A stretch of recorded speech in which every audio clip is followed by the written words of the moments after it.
in this question, we see two charged oil drops being suspended in the middle of a pair of parallel plates. So we know, right, that in this case, the upper terminal is positive, lower terminal is negative. So on top is a plus plate, below is a negative plate. So E field in this region, right, will be pointing down. Okay. These two oil droplets, right, have weight. So let's just label it mg here.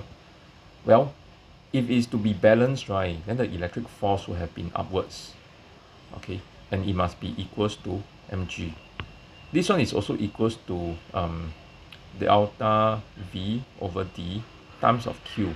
Okay, so if these two forces are equal at equilibrium, right, so we have delta v over d times q equals mg.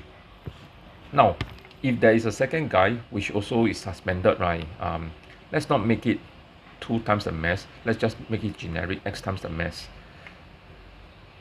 So that will mean, right, that if you have x times the mass on the right hand side, right, with the same E field, you need to have x times the charge, okay, to help it balance.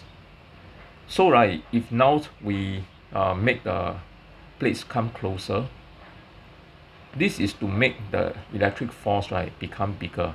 So for the same generic oil droplet, okay, so this new F, right, has to be equals to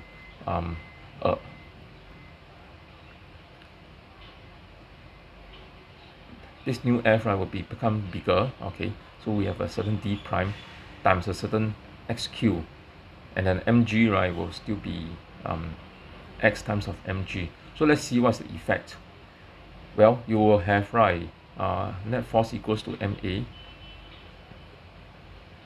and that will mean, right, that you have a delta v over d prime times xq, okay, minus x times of mg, and this will be equals to xm times of a.